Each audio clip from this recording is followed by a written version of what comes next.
Good evening, fellow Americans. My name is Reed Pomersky, and I'm a local Meridian, Mississippi resident, veteran, and concerned American for the problems that we face day to day. Now, today's topic I want to bring up, and the issue that I see day in and day out, and yet none of it is brought up in news. You hardly talk about it. I want to talk about food waste. Now, food waste happens every single day in America. We have over 133 billion pounds of food that are lost every single year. Take that in for a second.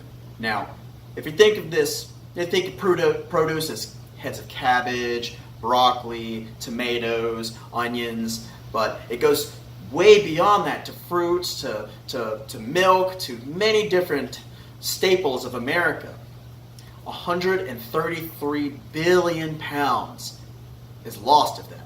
Now, if you were to put a dollar amount to just a pound of produce each, and that's not even counting for the actual prices of the produce or said item from that point, but if you were just to apply just $1 to it, it'd be $133 billion lost every year.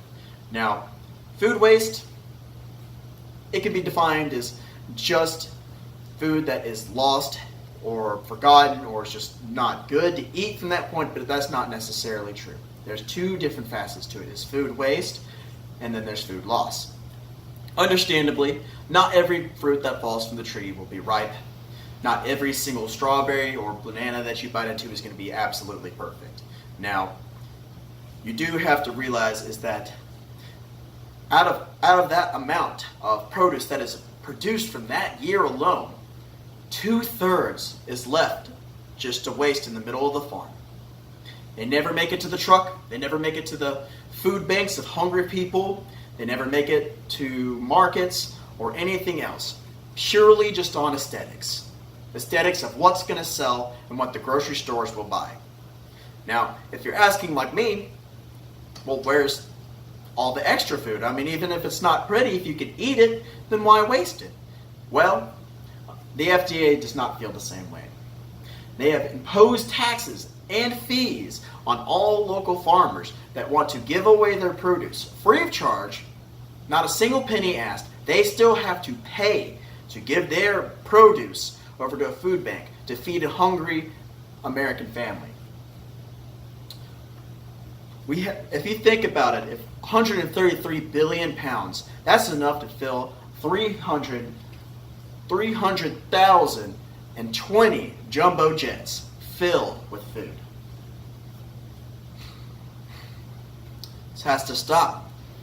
We have so many tools and resources that are in front of us, and even examples of other countries from this point. France imposed a law from that point banning grocery stores from throwing away food.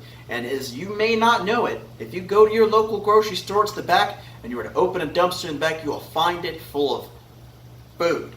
Edible food that would be going bad maybe in a couple days, in a couple weeks from that point, but perfectly edible food is thrown away by the thousands in every grocery store in every town in every city in America. And you think to yourself, when you see stories of children starving, of going hungry through Christmas, you just can't help but think to yourself, where is the common sense in this? And the fact is that there is no common sense in it. We have the needs and we have the means to feed these people, these American citizens. Now, when I was serving in the Navy, I served to protect the people that were back at home. And I expect the American government to do the exact same thing. Now, the best way to protect those that we love, and the best way to not only lift economic problems, environmental problems, and general hunger problems around America from that point, I have to ask and plead and beg for the FDA to please lift the tariffs on the local farmers, allow them to give away their produce, ban restaurants and ban grocery stores from throwing away so much good produce, and food. America is hungry. Are you willing to stand by while it starves? Or you take a hand out and help someone in need?